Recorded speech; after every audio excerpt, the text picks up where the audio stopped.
ছাত্র জনতার আন্দোলনে ক্ষমতাচ্যুত হয়ে দেশ ছেড়ে ভারতে পালিয়ে আশ্রয় নেন শেখ হাসিনা। রাজনৈতিক পট পরিবর্তনের ঘটনায় গুঞ্জন জল্পনায় অনেকের সামনেই আনেন যুক্তরাষ্ট্রের ভূমিকার কথা। তবে হাসিনার পতনে যুক্তরাষ্ট্রের কলকাঠি নাড়ার অভিযোগ আরও একবার উড়িয়ে দিয়ে মার্কিন জাতীয় নিরাপত্তা উপদেষ্টা জ্যাক সুলিভান বলেছেন, শেখ হাসিনার পতনে যুক্তরাষ্ট্রের যে কোনো ধরনের ভূমিকা নেই, সেটা ভারতীয় ঊর্ধ্বতন কর্মকর্তারাও বিশ্বাস করেন। শুক্রবার 10 জানুয়ারি রাতে এক প্রতিবেদনে এই তথ্য জানিয়েছে ভারতীয় সংবাদ মাধ্যম হিন্দুস্তান টাইমস। হাসিনাকে উৎখাতে যুক্তরাষ্ট্রের কোনো ভূমিকা নেই বলে আগেই জানিয়েছিল ওয়াশিংটন। এমনকি বাংলাদেশের মার্কিন হস্তক্ষেপের অভিযোগ কেবলই মিথ্যা বলেও গত বছরের অগাস্টে আখ্যায়িত করে দেশটি। হিন্দুস্তান টাইমস জানায়, বাংলাদেশ ছাত্র জনতার গণ-অভ্যুত্থানের মাধ্যমে পালাবদল ঘটেছে এ কয়েক মাস আগেই।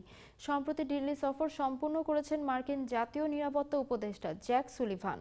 তিনি বলেন, ঢাকায় যা ঘটেছে তার নেপথ্যে ওয়াশিংটনের হাত থাকতে পারে বলে যে ধারণা তৈরি হয়েছে তা ভিত্তিহীন এবং ভুয়া। তিনি আরও বলেন, ভারতের শীর্ষ পর্যায়ের কর্মকর্তারাও বিশ্বাস করেন না যে বাংলাদেশের ঘটনার সাথে যুক্তরাষ্ট্রের কোনো সংশ্লিষ্টতা আছে। এর আগে হাসিনাকে উৎখাতে যুক্তরাষ্ট্রের কোনো ভূমিকা নেই বলে জানিয়েছিল হোয়াইট হাউস।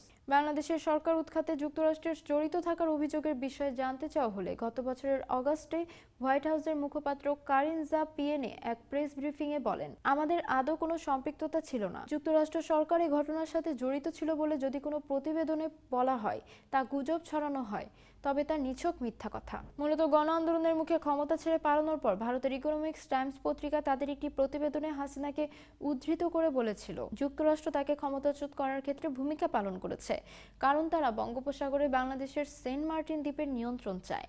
পত্রিকাটি সে সময় আরও বলেছিল, হাসিনা তার ঘনিষ্ঠ সহযোগীদের মাধ্যমে পত্রিকাটির কাছে এই বার্তা পৌঁছে দিয়েছেন। তবে হাসিনার ছেলে সজীব ওয়াজেদ পরে সোশ্যাল মিডিয়া প্ল্যাটফর্মে এক্সে দেয়া এক পোস্টে দাবি করেন, তিনি কখনোই এ ধরনের কোনো বক্তব্য দেননি।